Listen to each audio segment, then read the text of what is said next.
Welcome to Make a Path Presents. I'm Ronnie Hayes, and today let's talk about The Walking Dead. New information, I guess, about the Rick Grimes movies. Now, I have a sneaking suspicion that, and this is complete speculation, but when it was announced they were in pre-production, there was still a lot of people saying, guys, the movie's not coming, it's canceled, yada, yada, yada. So I have a sneaking suspicion that since they didn't really say much in this interview, there's either more info to come, more substance, because here it says they're going to be talking with Scott Gimple in different parts throughout the week. This is just part one. So this is kind of to keep the movies in relevancy and also to let people know that, yes, it's still coming. We just are coming later than you expect. Anyhow, so let's jump into the article. This is done by Dalton Ross, and it's from Entertainment Weekly. We're going to dive right into his first question, and it does get a bit frustrating. Keep in mind, though, I will say in their defense, it's not just making a movie. They have to make sure the connective tissue works with everything that's going on in the world of The Walking Dead, since they decided to connect things like the helicopter, the CRM group, that's the guys in black, guys, gals, whatever, the people in black. They have to connect it to the original series, to Fear the Walking Dead, and to The Walking Dead World Beyond, which is the new show coming out. And as a matter of fact, in 2020, I think this is the biggest and the record-breaking year for The Walking Dead content. We're going to have something like 40-some weeks of constant Walking Dead episodes, which is pretty freaking incredible. It is The Walking Dead main show, season 10B and 11A, and then we have Fear the Walking Dead, whatever season they're on, and then we have The World Beyond, which is the new show. So that's going to be crazy. And let's jump into this. The first question: it has been more than a year since you announced you would be making a Rick Grimes Walking Dead movie. Do you have a time frame in place in terms of shoot dates and locations already locked, or at least close to locked?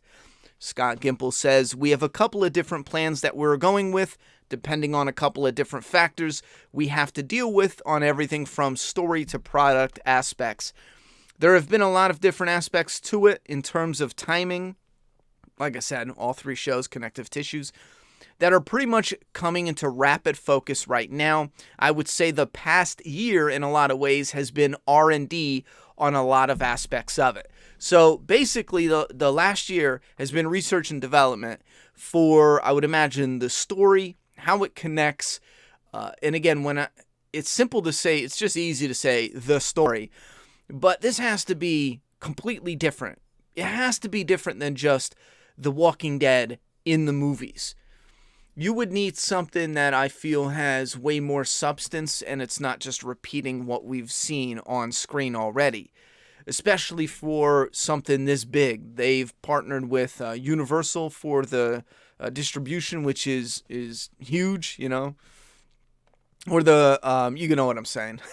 Where is the script? Where are you with that? We are currently refining it. This made me nervous because I thought they had it locked with a few things with wiggle room. I don't want to say much more than that, which you'll hear frequently. It's coming together amazingly, but we are trying to make this very special for everyone involved, and we're holding our feet to the flames. It's an incredibly deliberate process right now. Do you have a director? No. In a little teaser you showed at Comic-Con in July, you said only in theaters. What does that mean? Is there anything you can tell me about the theatrical window, because it's AMC, Universal, and Skybound? He says, this is a movie that's going to be watched in a movie theater. Eventually, you won't need a movie theater to see it, but more in line with how movies work.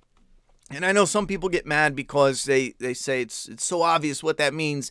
Yeah, but there was still a few people who were a little taken back. Like, what do you mean only in theaters? Because movies aren't advertised like that. They're usually in theaters on this date. And they made a special, only in theaters. And I feel like that was because before they said it was an AMC movie, they talked about AMC Premiere, they talked about Netflix, and now they were like, they want to make it clear it's going to come out in theaters first and not as the next question covers, not a couple days. They say, is this going to be a few days where it's in theaters and then it goes on AMC? Kind of like The Irishman was in theaters for like 20 days and then it was on Netflix. Now, no, this is going to release, if you had any questions, this is going to release just like an old-fashioned regular movie. It's going to go to theaters for a few months, maybe a couple months, I don't know. And then it'll get pulled and it'll eventually get released on Netflix, AMC, and Blu-ray. Maybe not in that order. I'm not really sure in which order they're going to do that yet. Is the plan still for 3 movies? And he says, yes, that's still the plan. We know it's Michonne's last season. Is Denai Guerrero going to be a part of this film in some way? I was real interested by this. He says, I don't want to get ahead of The Walking Dead. I don't want people already looking for what Michonne might or might not be doing next. She has an amazing story coming up on The Walking Dead that informs everything moving forward, but I don't want to get ahead of that. We worked really hard on that.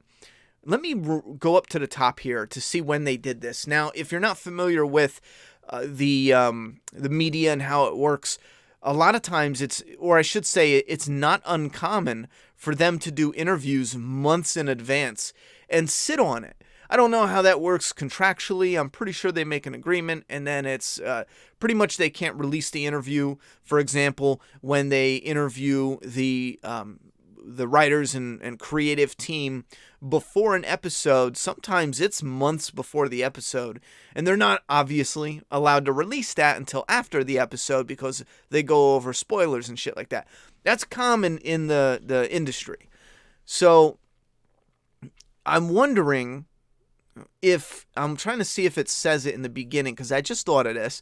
I'm wondering if he talked with Scott Gimple recently or if this was in fact, 2, 3, 4 months ago when they sat down for this set of questions, because he talks differently. If it was just recently, I feel like he would have worded that slightly different because Michonne's already done most of her work in season 10. I thought she only had another episode or 2 with a little bit sprinkled in. One main episode and then a little bit sprinkled in. I could be totally wrong. I'm a little losing track on that, but that's what I thought. And he's saying she has this amazing story coming up that's going to inform everything moving forward. And I'm just like, that would mean Virgil would probably have to connect to these groups, right? Because where Rick is at is a connection of 3 different communities, C, R, and M. M is Monument, R is Ranch, and C is... I forget. Comment down below. I totally forget. I used to know what it was. But so there's 3 communities, and that's what the 3 rings are. And if Michonne and Virgil are going out on this mission and that story somehow connects to one of those communities, I don't know. That's pretty interesting because before we thought it was straight up the radio. But then again, if it's Michonne and not the radio, what's the point of... So this has me interested. Okay, you got me. I'm curious because I didn't really think Michonne did too much in season 10A. Anyway, what about other people in The Walking Dead? And he's talking about Heath and other people we haven't seen in a little while that might potentially be popping in terms of some surprises. I don't know what he means by other people other than Heath. Heath, it was confirmed he was taken. Wasn't there someone else that was missing or disappeared? Sherry? Heath was confirmed. He was taken by Jadis, and he is actually where Rick is going. Now, whether the actor has agreed to appear in the movies, we don't know that yet. That comes up, though. He says, I can't even give you a definitive thing because we are really playing around with it a little bit right now. We have a terrific area and direction we are moving in, but we're playing around with various aspects of it. Now, I would feel like they would get in touch with the actors first and be like, listen, are you interested? And if the actor who played Heath said, nah, man, I'm good on that. Not at all. Like, no matter what you pay me, I'm good. Then you would know, don't even include it in the script. It'd be like a throwaway line or something. Anyway, what can you say narratively about Rick? We saw him going off in the helicopter. What can you say about where the story's going to go? We're going to continue to tell Rick's story, and we're going to discover so much more of the world through the story. Rick will be challenged in different ways that in some ways everything that he's been through has sort of prepared him for. It's a much larger world than one that we have been operating in and that was challenging in and of itself. Now things are heightened and just as we are going to the movies, and it is the movies proper, suitably widescreen, we're going to be filling that screen with a brand new world. I don't know. That kind of seems like it was one of those broken, conversation pieces that's weird to read. Just as we're going to the movies, and it's movies proper. Anyway, excuse me. Saw Rick in a helicopter. Sorry. This, I know it's only a little bit, but this gives me hope they're not doing the amnesia. Because follow me here. If he had amnesia, he wouldn't really remember what he was been through, so it wouldn't prepare him for what's coming up. So I'm hoping no amnesia. Amnesia stories work, but I like it in small doses, and I don't want it here. I was going to ask you about that in terms of the production elements. How is the scale different? How is your budget different? The scale is bigger, and the budget is bigger. Well, no shit. I thought, I'll finish in a second, but I thought the budget was higher than recently someone told me. It is more along the lines of 1.8 million. And this is someone a little more in the know of things. I haven't dived in, and I've asked, if you guys got information about it, for whatever was out there in the news that they talk about. I haven't seen much. Even when you search it, there isn't much, but I'm sure there's got to be some bits of information. I think I'm going to try to look into it because I'm curious. But if that's true, the 1.8 mil per episode is ouch. For what they're doing, ouch, man. Anyway, so yes, the scale is bigger, much bigger. It's The Walking Dead, but heightened both in narrative themes, but also in just what we see on screen. I say heightened, but I should also say it's also very different. It's not going to be the exact same thing we saw on television, just larger, which is perfect. They shouldn't do that. We are going in some new, wild directions. Movies are a different beast than television, and he's right about that. Television is like, boom, we're done. I don't know what he means by that. Movies to calibrate an hour and a half, 2 hours is no joke, and it's been a lot of fun. It's a real challenge, and we take it very seriously for the fans. We really want to deliver something special, something worth their trip to the movies. We're trying to be very deliberate and deliver something new. Now, recently I started a new series called Flaws and Awes, where we look at the good and the bad for movies and TV, and we give it a unique rating score called the MAP Cinema Score. Anyway, even just doing that series, you can tell there's a clear difference between the show, because we started Flaws and Awes with the Walking Dead show, and doing Flaws and Awes with the movies. I think Train to Busan is a perfect example. When we did the Flaws and Awes for the Train to Busan movie, it was like every other second there was, some nugget of stuff to discuss and break down, analyze, and go over. With the show, there's a lot more moments where it just breathes, and you can skip big chunks and big moments that there's not much going on, just walking around this way, going to do this, and you get what I'm saying. So with a movie, he's absolutely right. Every single moment in this movie needs to be calibrated to concentrate everything into this 2-hour moment. It's not like Rick has multiple episodes where we can slowly see how he went from the helicopter to the new area. We are likely going to start this out, and he's been in this new area for a while. He's healed up, and over the course of the movie, we discover more and more. And that way, like I said, it's concentrated in the way they tell the story. That way, they don't have to deal with a lot of the other stuff connected to his travel. They can just highlight the most important parts, and from that point on, build off of the story that they're gonna, leap into in the next 2 movies to follow. But the Rick Grimes movies are, in a big way, a catalyst for this franchise, and like I said, in a big way, because this is probably one of the most important things popping off to revitalize this franchise. And again, it's because of the format and how they're doing it. Different than the show, outside AMC, and bigger with a bigger budget.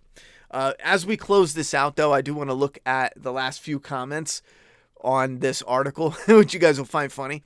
This guy says, that was literally one of the worst interviews I've ever read. Now, I like Dalton Ross, and I think he does a great job. I've been following him for years doing The Walking Dead. He was asking good questions. There's just not a lot of answers for them. So, no news then, says Madison. Gimple can be such a digweed. That's not nice. They told us literally nothing. In fact, it makes it sound like the whole process has been very start and stop with no real direction in mind. They better hurry this into theaters, or there's not going to be much of an audience for it. That I do partially disagree with.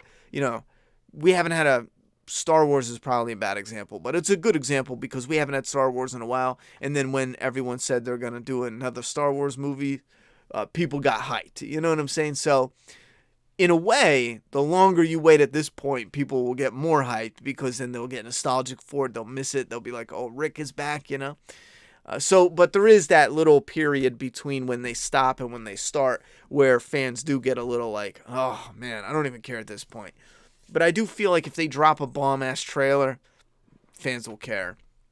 The Grinch said, there will be a script, it'll have words, yada, yada, yada. And then he's talking about how he hates how Scott Gimple words stuff. Scott Gimple's an idiot. We'll interview Timothy to go. Remember AMC? Yeah, a lot of people are not happy with this article. Worst thing to happen. How much do you think AMC pays Entertainment Weekly to put these puff articles out? I don't think they paid them, to be honest. There is you scratch my back, I'll scratch yours with the entertainment industry and media. That's 100% the case because they'll invite people to the set and yada, yada, yada. Obviously, you are going to be a little more careful when you word, even when you're being when you're criticizing them, or else you probably won't get invited to the set and do some interviews. Someone else will. So there is a bit of, scratch my back, I'll scratch yours. But Entertainment Weekly, that's their job. Their job is to put stuff out and get ad revenue from the articles. So if Walking Dead is like, AMC's like, we'll sit down with Scott Gimple, he's going to say yes. I would say yes, in a heartbeat. They don't got to pay me. I'd sit down and ask him some questions. I'm not really sure I'd get any answers now, but I would sit down. So basically, this was a waste of an article other than a subtle plea to keep watching the shows. Yeah, in a nutshell, this is like, hey, it's still relevant. It's still happening. Please hold on. You guys give me your thoughts and opinions down in that comment box. What do you think about this article? What do you think about the lack of information? Or are you excited with the little bit we got? I will say also, I don't want them to rush it. I am fine waiting if what we get has been better for the wait. Rushing it just doesn't make any sense just to have it out there. But you put your thoughts and opinions down below. Are you even excited for a Rick movie? Or if you get a badass trailer, would that ignite a new fire of excitement in your loins? Anyway, thoughts and opinions in a comment box. I'm done talking. It's your turn.